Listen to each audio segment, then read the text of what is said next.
जय हिंद, नमस्कार। आज हम लोग चर्चा करेंगे कि विडाल टेस्ट क्या है और एलएफटी टेस्ट क्या है। ठीक है, और अगर थोड़ा सा अगर वीडियो बड़ी हो जाएगी तो उसके लिए कोई वो नहीं है, थोड़ा सा अच्छे चीज़ों को देखने के लिए थोड़ा सा वीडियो बड़ी हो जाती है।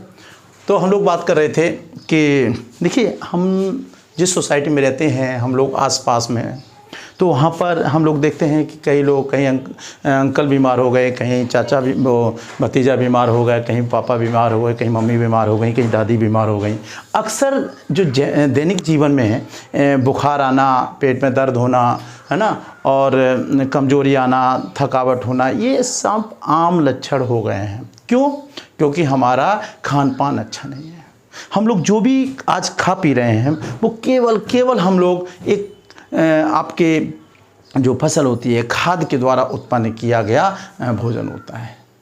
क्योंकि जितने भी हम हरी सब्जियां ले रहे हैं, सब टोटल यूरिया के माध्यम से और खाद के माध्यम से पैदा किया जा रहा है। ठीक है, जो आपके नेचुरल कंपोजिट जो खाद थी उसका प्रयोग नहीं किया जाता। जानते हैं कि जैसे गांव में जो गोबर हुआ करता था, गोबर सड़ता था, फर्मेंटेशन होता था, उसका गलना, फिर उसके बाद वो एक खाद बनती थी, वो जो खेत में डाली जाती थी, उसके माध्यम से जो सब्जियां के माध्यम से जो खेतों में सब्जी जो बन होती थी वो एक नंबर की होती थी। उसको खाने से आदमी स्वस्थ रहता था। लेकिन आजकल क्या है, सब मेडिसिन पे डिपेंड है, सब यूरिया पे डिपेंड है। तो इसलिए कई तरीके की बॉडी में, हमारे शरीर में विकार उत्पन्न हो जाते हैं और हमें बीमारियां चारों तरफ से घेर लेती हैं। लेकिन आजकल स्वस्थ रहना एक बहुत बड़ी चुनौती है। तो हम लोग कैसे स्वस्थ रह सकते हैं? आइए हम लोग चलते हैं, बात करते हैं विडाल टेस्ट क्या होता है। देखिए, सबसे बड़ी बात यह है कि मान लीजिए कोई व्यक्ति है, उसको लगातार बुखार आ रहा है, थोड़ा बुखार आया, हम लोग जनरली क्या करते हैं, डॉक्टर को नहीं दिखा पाते, थोड़ा सा हल्के में लेते हैं। लेकिन जैसे बुखार आ गया और पास के मेडिसिन दुकान, मेडिकल स्टोर पर गए और वहाँ से हमने दवाइयाँ ले ली। क्या ले ली? पैरासीटामोल ले लिया, है ना, और उसके साथ कोई एंटीबायोटिक ले ली। तो ये लेने के बाद आकर के हमने खा लिया। तो देखिए, आपको पता है कि ये बुखार कौन सा है? क्या ये टाइफाइड है? क्या ये मलेरिया है? कि किस तरीके का बुखार है, उसको हमने जाँच नहीं करा है। हम लोग जनरली दवाई लेकर के उसको खा लेते हैं। होता क्या है, मान लीजिए एक टाइफाइड है, और टाइफाइड जो है एक बैक्टीरिया के कारण होता है, जिसका नाम है साल्मोनेला टाइफी के एक बैक्टीरिया है, जो कि आपके ब्लड के आंत के माध्यम से होकर के ब्लड में चला जाता है, और ये सबसे ज़्यादा इन्फेक्शन करता है आपके आंत में। तो इसलिए हमने नॉर्मली तो पैरासीटामोल खा लिया, एंटीबायोटिक खा ली, लेकिन मलेरिया जो इसका जो आपका बैक्टीरिया है वो क्या ख़त्म हुआ? नहीं हुआ। इसलिए ये लगातार उसे बुखार तो होता है, लेकिन धीरे धीरे ये हड्डियों में बना रहता है, शरीर में बना रहता है, और ये टाइफाइड जो हो जाता है तो हम लगातार 3-4 दिन के बुखार आ जाएगा तो बहुत सारी कमजोरी हो जाएगी, थकावट हो जाएगी, शरीर में दर्द हो जाएगा। इस तरीके की ये सिम्टम हमें देखने को मिलते हैं। तो फिर क्या करते हैं हम लोग डॉक्टर, जब हमें बुखार कंटिन्यूस हमारा, वैसे हमारे शरीर का जो ताप होता है, शरीर का ताप, ये शरीर का जो ताप होता है वो हमारा 37 डिग्री सेंटीग्रेड होता है ये। लेकिन 37 डिग्री सेंटीग्रेड होता है, लेकिन डॉक्टर के पास जब जाते हैं तो वो जो थर्मामीटर हमारे लगाता है तो उसका 98.6 फ़ारेनहाइट होता है। 98.6 फ़ारेनहाइट होता है। अगर किसी बॉडी का टेम्परेचर 37 डिग्री सेंटीग्रेड है या फिर 98.6 डिग्री सेंटीग्रेड वो फ़ारेनहाइट है, तो हम कह सकते हैं उस व्यक्ति को फीवर नहीं है, किसी तरीके का उसका टेम्परेचर हाई नहीं है। लेकिन जैसे ही यहाँ पर हम जाते हैं तो 98.9 हो जाता है, फ़ारेनहाइट में चला जाता है, तो इसका मतलब हमें फीवर हो गया है। ठीक है, और ये जो है हमारा 99 हो जाता है तो हमें फीवर है, 100 हो जाता है तो फीवर है। ठीक है, तो ये फ़ारेनहाइट में, इसका जो थर्मामीटर होता है डॉक्टरों का, वो फ़ारेनहाइट में होता है। अब हम लोग बात कर रहे थे कि ये फीवर जब आता है तो कितना आता है। ये जो जब हमें टाइफाइड हो जाता है तो टाइफाइड के फीवर में हमारा जनरली 102 फ़ारेनहाइट से लेकर के, ठीक है, फ़ारेनहाइट से लेकर के 104 फ़ारेनहाइट तक ये फीवर होता है। और ये फीवर बड़ा भयंकर होता है। देखिए एक चीज़ मैं आपको बता दूं, बुखार कैसा भी हो, अगर बॉडी का टेम्परेचर बढ़ रहा है, किसी तरीके से कोई मेडिसिन हमारे पास अवेलेबल नहीं है, और इतना अगर हाई है तो मेडिसिन भी नहीं देनी है हमें, इंजेक्शन भी नहीं लगाना, तो हम क्या करेंगे, तो उस व्यक्ति को बिना सोचे समझे उसके ऊपर पानी की पट्टी चढ़ाना शुरू कर दो, माथे पे चढ़ा दो। अगर तब भी नहीं हो तो उसके नल ठंडे पानी में नल के नीचे बैठा के नल चला दो, जब, क्योंकि उसके बॉडी का ताप कम हो जाएगा। हम बात कर रहे थे इसकी, तो इतना टेम्परेचर अगर तक ये चला जाता है और बॉडी में कपकहाहट होती है, ठीक है। तो हम बात कर रहे थे आपसे ये जो ताप के से लेकर के, और इसका जो हमारा जो एक टाइफाइड है, टाइफाइड जो होता है ये होता है साल्मोनेला। ये एक साल्मोनेला एक बैक्टीरिया है, साल्मोनेला जो बैक्टीरिया है, टाइफी बोलते हैं, साल्मोनेला टाइफी जो बैक्टीरिया है, ये जो बैक्टीरिया हमारे इंटेस्टाइन के माध्यम से चला जाता है। इंटेस्टाइन क्या है समझ लीजिए, ये है, और यहाँ पर ये आपका ये इस तरीके का स्टमक है, और यहाँ से आंत जा रही है, ये इंटेस्टाइन है, ये और इस तरीके से आगे चल के वो रेक्टम चला। तो ये वाला जो ऊपर वाला पार्ट आप देख रहे हैं, इसको हम माउथ कह सकते हैं, माउथ पार्ट्स। नीचे को ऑइसोफेगस,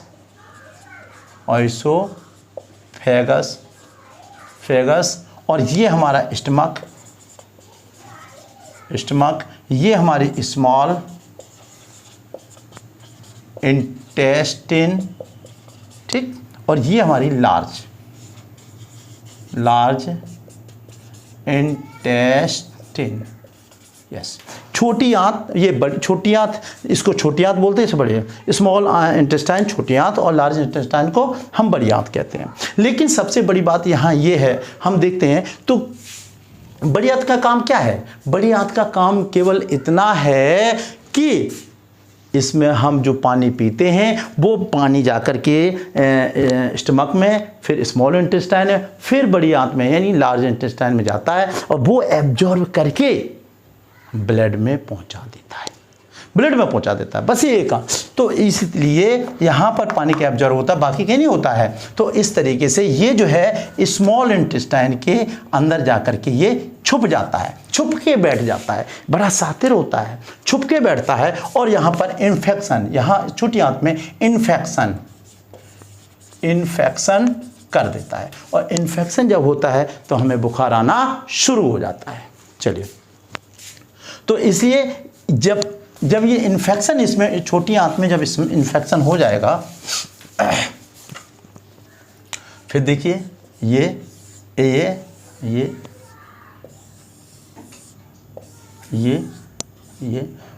रेक्टम। तो यहाँ पर हम देखेंगे ये स्मॉल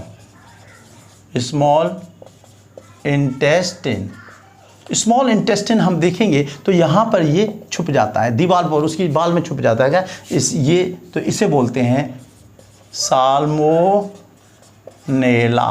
ठीक है, टाइफी, साल्मोनेला टाइफी, ये यहाँ छुप जाता है, और इसकी ये बड़ा शातिर होता है, तो यहाँ पर आके छुप जाता है और इन्फेक्शन कर देता है।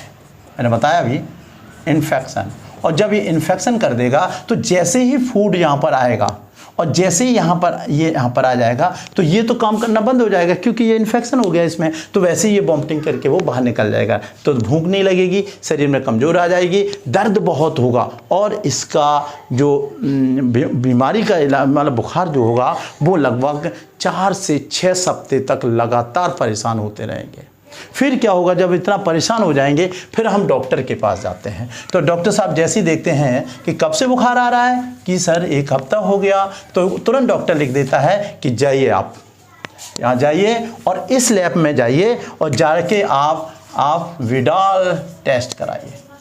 तो जैसे ही विडाल टेस्ट कराते हैं तो वहाँ पर क्या करते हैं, देखिए, तो डॉक्टर क्या करता है, आपसे एक सिरिंज में यहाँ पर एक ब्लड का सैंपल ले लेता है, ब्लड का सैंपल ले लेगा, और सैंपल लेने के बाद वो क्या करता है, अपने माइक्रोस्कोप्स की सहायता से आपके ब्लड में एक डिश लेते हैं, डिश प्लेट, और उस पर जाके ब्लड रख लेते हैं। तो उसमें जब देखते हैं तो ब्लड में हम देखते हैं कि उसका ब्लड में एंटीजन 2 प्रकार का बताया है, 2 प्रकार के एंटीजन, ओ एंटीजन और एच एंटीजन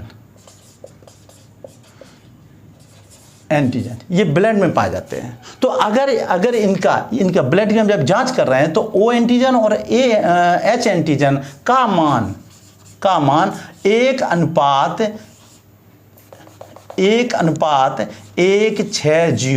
यानी 1:160 से कम है तो विडाल नहीं है। इसका मतलब अगर उसका मान ब्लड के अंदर ओ एंटीजन और एच एंटीजन जो है उसका मान अगर अनुपात में 1:160 से कम है तो उसके ब्लड में विडाल नहीं है, उसके ब्लड में साल्मोनेला टाइफी नहीं है, उनके आंत में इन्फेक्शन नहीं है। वो भले ही वायरल बुखार हो सकता है लेकिन टाइफाइड नहीं है। फिर डॉक्टर क्या करता है, फिर उन्होंने क्या किया, फिर उसको जांच किया, दूसरा फिर लिया। अब ये सब देखते किससे, माइक्रोस्कोप से देखते हैं, इलेक्ट्रो माइक्रोस्कोप से। तो फिर देखिए, तो विडॉल के जब हम जांच करते हैं विडॉल, तो मैंने कहा था कि इसमें ब्लड के अंदर 2 प्रकार का ओ एंटीजन और एच एंटीजन ये सब पाए जाते हैं। अब इसमें क्या किया, फिर उन्होंने यहाँ एक वो लिए कांच की, फिर इसमें ब्लड लिया, और ब्लड लेने के बाद वो लिया तो अगर इसका इन दोनों के एच एंटीजन और ओ एंटीजन अगर इनका मान 1.2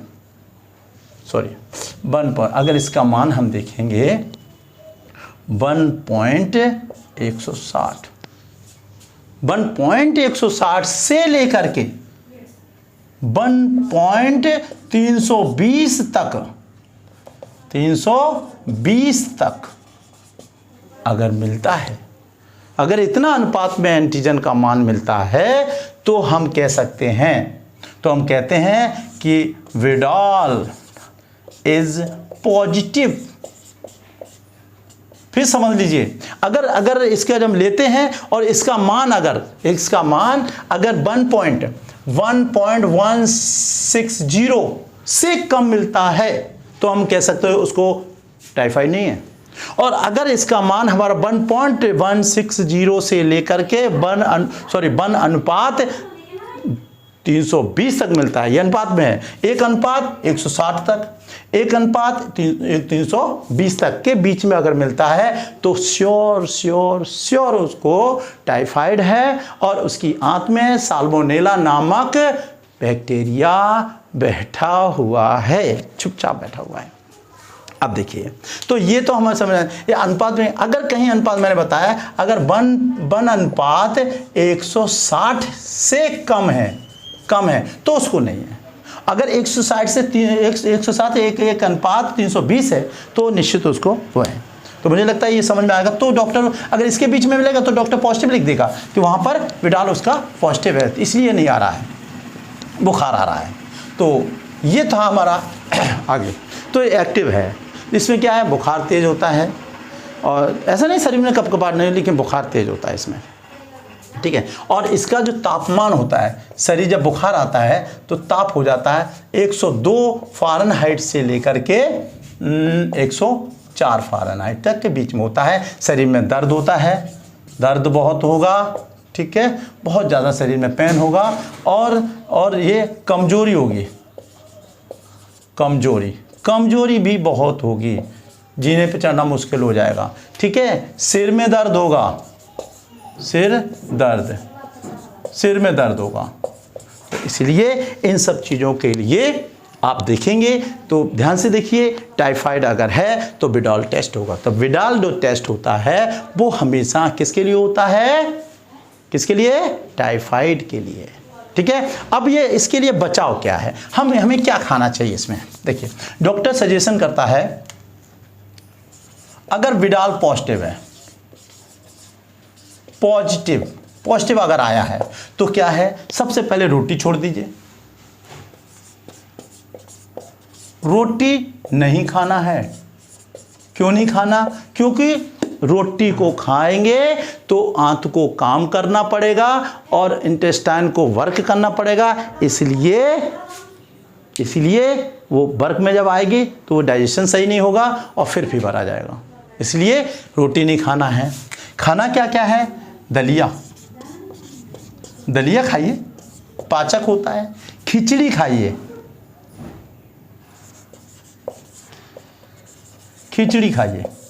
बहुत अच्छा, बहुत शुद्ध होता है।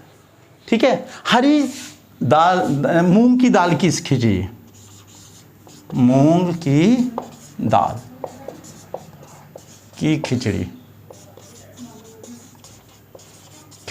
ये सब चीज़ें खाएंगे, बिल्कुल हल्का, और रेस्ट करेंगे। नॉर्मली आपको 2 से 4 दिन या मैक्सिमम 7 दिन के अंदर आपको आराम मिल जाएगा। ठीक है। तो ये विडाल टेस्ट था। इसी के साथ अगर आपको ये वीडियो पसंद आया हो तो इसको लाइक करिए, सब्सक्राइब करिए और बेल आइकन जरूर दबाइएगा। ओके। जय हिंद, जय भारत।